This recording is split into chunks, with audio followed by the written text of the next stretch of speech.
আসসালামু আলাইকুম প্রিয় দর্শক, আমরা এসে পড়েছি ক্যাফে মুন্না ভাইতে। ওই যে দেখা যাচ্ছে একটি নৌকা। যাই হোক, আমরা এখন প্রবেশ করব। খুব সুন্দর একটি মনোমুগ্ধকর জায়গা। আপনারা একবার আসলে এর প্রেমে পড়ে যাবেন। আপনারা যারা ডেমরা, কোনাপাড়া, মুগদা, মানিকদিয়া, যাত্রাবাড়ি এলাকায় রয়েছেন তারা সহজেই এখানে এসে ঘুরে যেতে পারেন। প্রথম আপনাদেরকে কোনাপাড়া আসতে হবে। এরপর ধার্মিক পাড়ার অটোগুলো যেখানে দাঁড়ানো থাকে সেখান থেকে একটি অটো নিয়ে চলে আসতে পারেন ক্যাফে মুন্না ভাই। অবসর সময় কাটানোর জন্য একটি খুব সুন্দর জায়গা। আপনারা যারা সুইমিং করতে চাচ্ছেন তারা মন ভরে এখানে সুইমিং করতে পারেন। এখানে সুইমিং করার সুব্যবস্থা রয়েছে। ছেলেদের জন্য আলাদা সুইমিং টাইম এবং মেয়েদের জন্য আলাদা। 11টা পর্যন্ত মেয়েদের জন্য সুইমিং আর 11টার পর থেকে 5টা পর্যন্ত ছেলেদের সুইমিং টাইম।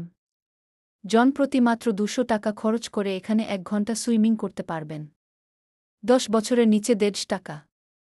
খুব সুন্দর একটি মনোরম প্রাকৃতিক পরিবেশের সময় কাটাতে পারবেন। মনমতো খাবার অর্ডার করতে পারবেন। তাই দেরি না করে চলে আসুন ক্যাফে মুন্না ভাইতে।